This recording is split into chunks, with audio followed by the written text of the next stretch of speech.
Well, it's doing the wrong things there. All right, 3, 2. It is my pleasure to have in Larry Borger. He's a good friend of ours out at Maxwell's Pumpkin Farm, but now we put the pumpkins away and we are getting ready for my favorite season of the year. We're knocking on the door of Christmas, and boy, do they have a bunch of lights. Larry Borger, thanks for joining us on Let's Talk About It today. We were talking earlier. This is your favorite season, isn't it? Love Christmas. I mean, who doesn't celebrate Christmas? So yeah, love to get ready and decorate. I've always had a little Griswold in me, I think, from way back. I don't think you have a little Griswold. The fact is, he's being very modest right now. At last count last year, there was over 1 million lights out on his property just south of Amarillo, and it really is a remarkable thing. We're going to really have a wonderful conversation today. We're going to dive back into the past of it, how you guys can get tickets, opening times, all that good stuff. But Larry, you really have made it something special out there. Well, thank you. It's been a blessing. I mean, to be a part of it and watch it grow and watch people excited to come and see it from really all over the Panhandle. So it's fun to meet people and see where they come from. How many years now have you guys been doing the light portion So of your this program? is our 6th year to do Christmas, and Okay. I kicked it around for several years before that, and knew it was going to be tough. Just such a short transition from fall to Christmas, just short time frame. So I really struggled with pulling the trigger. Trying to make that work because you've been doing Maxwell's Pumpkin Farm for not quite 20 years, but it's been a while. Almost 18 years. 18 years. Talk to us about how you started that, how that came about. Okay, so kind of interesting. That was kind of my third business hat. Grew up here and went to Abilene Christian and came back here when I got out of school and had kind of real estate business, kind of Okay. like we talked about. Yeah. Did that for quite a few years, about 20 years, and kind of sold out of that and kind of wondered what was next. And a gentleman at church introduced me to his brother who does a pumpkin farm in Moriarty, New Mexico. So I just went over there, met him, just the nicest guy in the world, Kevin McCall. Just took me under his wing and helped us kind of figure out what we might want to do to get started. And So to Here we this go. point, you've never even thought of, because you had your broker's license, but you were more of a builder. But you sold some homes and you built homes. The last thing you ever thought you'd do in life was make money through gourds. that's exactly right. So I want to tell you about a gentleman named Bill Johnson who Okay. is now deceased. And he called me out of the blue one day and said, we went to church together and great friends. Out of the blue, Larry, you need to start you a pumpkin patch. And he's the one that introduced me to Kevin McCall's place in Moriarty. So God works in mysterious ways. Just at church, one day, some random guy said, "Look, I think they were half crazy if they came up to me and said, 'Hey, this is crazy. I think you need to start a pumpkin patch.'" That's how it started. I mean, that was 20 years ago almost, and just like I said, went over there, just fell in love with it. The weather was terrible that day, Wow. but people everywhere having a blast. Well, I grew up here, just didn't have anything like that, so I thought, man, this will be fun. Okay, so there's a big difference between some guy at church saying, "Hey, you need to start this," and you go out and meet. How did you find the land? So I already had the land. Okay, you owned that. So I had been farming that land since 1997. And so the farm, the pumpkin farm actually started in 2008. So I had the land and just a matter of trying to lay it out and make it work and figure out what goes where's the parking lot going to be, how big does it need to be. So lots of questions starting out that you don't know what it's going to look like 20 years later. You just know that you have the land, you have real property out there. You got to do something with it. Now, what was your cash crop before pumpkins? So we grew alfalfa. So we grew alfalfa and baled it and sold it to, horse folks and cow folks and did that for several years. But you knew nothing about messing with pumpkins. Never. Might have grown a few in the yard when our kids were small or something. That's it. So the first year, and I've got a clipping of the newspaper, the first year we opened, we advertised $5, all the pumpkins you can carry out of the field. So we grew about 2 acres of pumpkins. Minimal advertising. People could come out and as many as they could load up in their arms at one time and carry them out was for $5. And people had a blast. Wow. So that was kind of the first year. So you're just selling pumpkins that way. That can't be too lucrative, Larry. I mean, I don't have an ag degree, but I can't imagine just letting somebody walk in your field and take a bunch of pumpkins for $5. Couldn't have been a whole lot of profit. Didn't make a lot of money that year, no, but just kind of got the bug, and then that's when I got introduced to Kevin McCall's place, and yeah, really now, 18 years later, the pumpkins is really a small part of the deal. I mean, we'll grow about 7-8 acres of pumpkins. But then it's all the other stuff that you get to do when you come. I mean, I've been out there, the maze, it is just a phenomenal atmosphere. I remember taking the girls out when they were young, going out there and having a good time. Mm-hmm. Now you guys are serving food. I mean, it doesn't even look the same, Larry, as it did. I think we would have been out maybe 10 years ago. Oh, sure. Well, I mean, we've been out, but I think that was the first time. Mm-hmm. We took the girls out, and in the last time I went out, it did not. I mean, it's a big endeavor. It's been a blessing. It is. I mean, yeah. Even the last 2 or 3 years, if it hadn't been in a couple of years, to think. Of course, we're around it every day, and we see stuff. But people that hadn't been in a couple of years, they're like, "Man, what happened?" Lots of stuff. Okay, so you get this idea. You start planting the pumpkins. Then you go look at the guy's pumpkin patch in New Mexico. That kind of motivates you, I guess, to kind of crank it up a notch then, right? Absolutely. He had been at it a few years before we started, so he helped us avoid some mistakes maybe when he started that kind of helped us as we were just starting from square one. I mean, there was nothing out there when we started. And just to give you a little more background of that Mr. Maxwell, the Maxwell's name was my partner when we originally started. And after about 2 or 3 years, he was quite a bit older and just more work than he wanted to do. So he retired, and people recognized the name, so we just kept the name and kept going. I never knew that. So yeah, every year people ask me, "Where's the Maxwell name?" So that's the history. So how long did your partner work? Did you say just about 3 years? About 3 years. Yeah. But he left a lasting impression, obviously. His name is on the sign. Absolutely, sure. Yeah, great guy. Okay, so you're growing gourds. You kind of get your feet underneath you, making some money, creating some smiles, and I know that's a big part of why you do it. And then what were you thinking about, a decade ago, going, hey, maybe we can do more with this? What made you think, what about something for Christmas?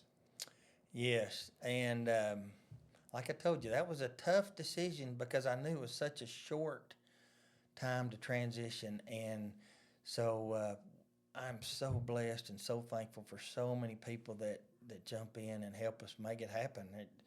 It just takes an army to make all that happen in a short period of time. Okay, so I am just mystified by all this.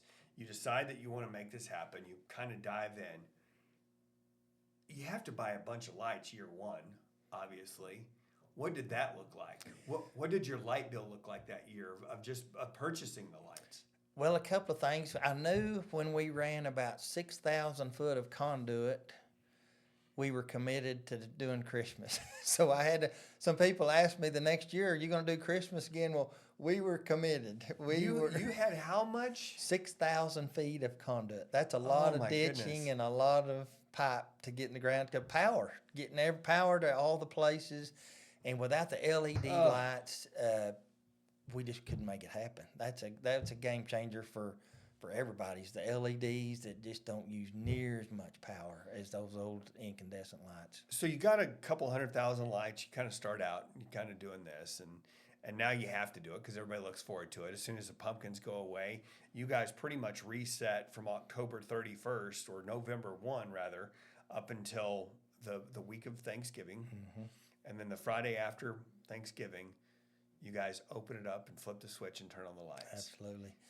And so actually during our fall season, we have to get started. So a lot of things we can do, lights on buildings and tunnels and stuff we can do that the fall crowd really won't even notice, that we have to get started during the fall or we'll never make it. So, yeah. Wow. Okay. How many lights at last count? Last count, it was 1,150,000.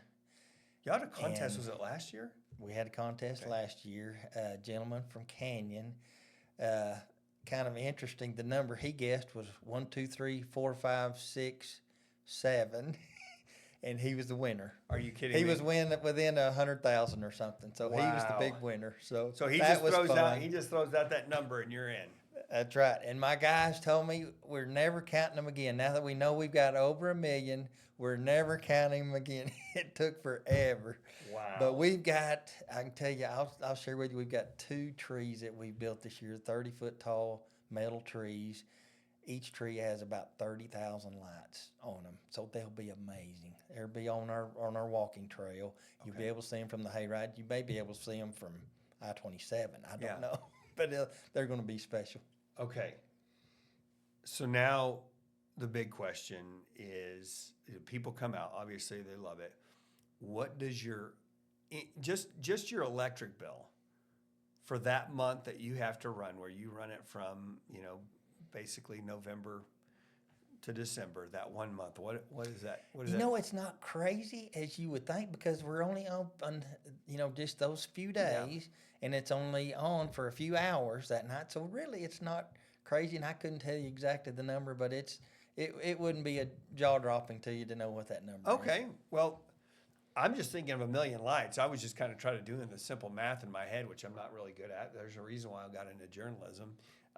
My math skills are limited, but I just sat there and look at what our energy bill at the house is, and I thought, man, Maxwell's has got to be like up there. But you're right. You only have how many nights a week do you have it on? So Friday, Saturday, Sunday, Yeah. 5:30 to 9:30, and we start turning things on a little early and may stay on a little later, and then when we get to the 18th, open every night through the 23rd.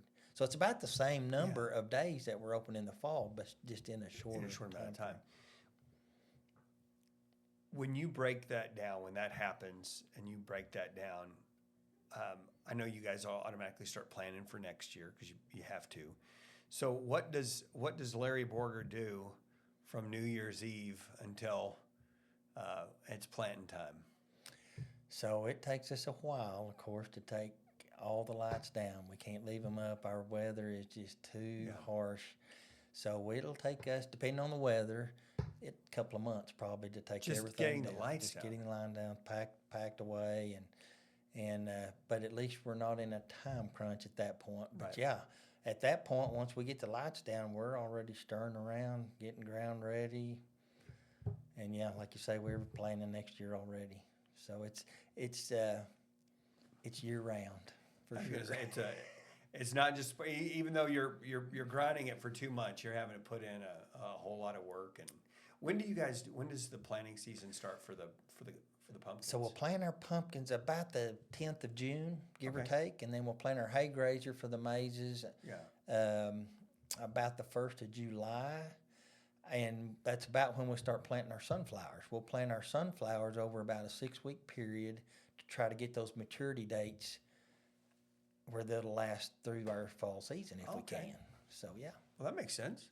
So, don't know what happened. It's farming, and my degree is in finance from Abilene Christian, so this farming is new to me. I've learned something every year. What worked last year may not work this year. Well, is that what your partner, Mr. Maxwell, was that his specialty? So that's how I met him initially. Yeah. He was my partner when we were growing alfalfa. So that's how I got to know Mr. Maxwell.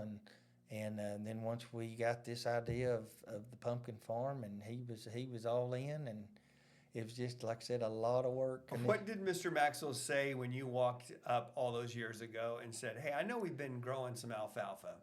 I know hay's been good to us. What do you think about me planting a pumpkin?" He probably thought Patch. I'd lost my mind. I don't know. but he went over there to Moriarty with me, and we looked around and both kind of got a little excited about it. And we're a member of a group called the Maze out of Salt Lake City, Utah. So if you can believe this, there's a convention every year for folks that do just like what we're doing. So my wife has almost restricted me from going to any more because you go and you just come back with more ideas And you're spending more money. and your head's spinning with all the ideas. And everybody's so friendly and sharing ideas because you're not competing with each Yeah. other. Everybody's in their own part of the world, and it's fun. It's a lot of fun. It's in Texas this year, so it'll be closer to go. Be down where in San Texas? San Antonio. Okay. So Is your wife going to let you go? I haven't asked yet. She may Well, not it's know close to yet, so home. let's keep that to ourselves. It's close. It's close to home. Man, I love that, Larry. What's your favorite part about what you guys do out there? You know, like we talked about, just getting to see people have fun. One of my favorite visual memories in the fall was when I saw a little girl come down the slide, and then I see her mom, who is pregnant, coming down the slide, and next, Grandma is coming down the slide. They're just laughing and having the biggest time, and I just happened to be right there and got to see that moment of them just 3 generations right there just having a blast. 3 generations of joy. Mm-hmm. That makes my day. That's what makes it all worthwhile. And each year, so just heads up, if you've been before, if you've been out and you've seen the place, that doesn't mean you don't need to go out this year because you guys change something every year. You add something, you do little tweaks here and there, right? Sure, certainly. I mean, that's the first question folks will ask me. Well, what's new this year? So I want to make that something new, something fresh every year. We added a new barnyard bullseye this year, a paintball kind of a gallery. Okay. Super fun. So we'll have that going at Christmas time as well. Wonderful. And so we're open on the weekends, Friday, Saturday, Sunday. And the gates open at 5:30. Yes. You guys shut them down at 9:30. Okay. And I guess can you go online to get tickets? Or you just show up out there and. Either way, save a few dollars if you get them online. Okay. So, but certainly can do it at the gate as well. And you can actually sit in the parking lot and get them online before you walk in. Even better. So, the weather, we all live and die by the weather around here. So you just pick a pretty night to come. So let's talk about, in terms of how all that shakes down, you guys added food pretty early on, okay? Bring an appetite. And if you're one of those people who you like fair food, but you don't want to go to the fair, don't pack a lunch and come here because they got you covered. You've got corn dogs, funnel cakes, all that stuff. Yep, hand battered corn dogs, funnel cakes, churros, twisted taters, nachos, all the good stuff. Yes, for sure. We don't open our smokehouse at Christmas. It's just colder, and people don't want to sit down and eat a big meal like that. So most of that stuff you can just walk around while you're watching lights and eat as you walk. Yeah, very good. All right, what would you think that Mr. Maxwell, knowing where you guys started and rest his soul? No, he's still living. Oh, sure. he's still living. Okay, Sure. okay. So I'm sorry, I got presumptive there. Yeah. So does Mr. Maxwell still go out there? I don't run into him very often, but he lives very close. Okay. So I bet he sees it. I mean, from just a little idea of some guy at church walking up and saying, "Larry, you need to plant a pumpkin patch," to I can't imagine Seasons not having Maxwell's Pumpkin Farm and your wonderful light display. I just can't fathom that. Mm-hmm. So thank you for being faithful, I guess, and just listen to the fellow. Who is the fellow at church? You still talk to him? Well, Brad McCall was his name. He's moved to Dallas. Okay. But, I've talked to him every now and then. So his brother Kevin in Moriarty, I still keep in touch with him. You're like, man, what did you get me into? We got decades of gourds going here. Yes. It's been a blessing. I mean, this community has been great to us. And like I said, we've lived here, raised our 3 kids here, and just been a blessing. Could you imagine in your wildest dreams that it would be this successful? Had no idea. I mean, when we started 19 years ago, hard to know what, it's hard to predict what. But you stepped out in that field in faith, literally, not knowing that this was going to catch on and this was going to be a thing. Absolutely. And God took care of us. And it's like I said, every year I'm on my knees praying for good weather because good weather. Well, the fall was great. Had great weather. Didn't miss a day. Very thankful. That's wonderful. We'll have to twist John Harris's arm or something to see if we can't get him to dial up some good weather. Yeah. All right. Anything else we need to know about what you guys have got going on this year? Just encourage people to come. Yeah. Short season, but everybody enjoys getting out with the family. And I've had a lot of people tell me they have family coming in for Thanksgiving. They're going to come see us Friday night. So looking forward to good weather. Looks great for the weekend. So. Yeah, and it's an opportunity to set the technology down, get the kids out of the car, and go old school, and just be present. Absolutely. I want to mention one other fellow that I've got to know a little bit this year, the guys that do Tangled Lights. Yeah. We have kind of connected with them here just in the last few weeks, and they have reprogrammed our 50-foot pixel tree. Really? So, been a great getting to know him already, and he's never been to our place when we're lit up, so he's going to come out, and we may brainstorm some stuff. So tell me about Tangled Lights just a little bit more. So I don't know a ton about him. Yeah. I've seen some of the stuff he's done, and of course it's all lights to music. And he did a huge house up in the Northeast. It's amazing. But he's done some stuff out at Starlight. Yeah. And of course I haven't been out there because we're open, and I don't get to go. Hey, you're like, we got to grind. We got to make some. This is it. This is it. But man, Andrew, I've got to visit with him and get to know him a little bit. So I'm anxious for him to come out, and we'll brainstorm and see what we can do. Well, keep doing good things out there, and we just appreciate you.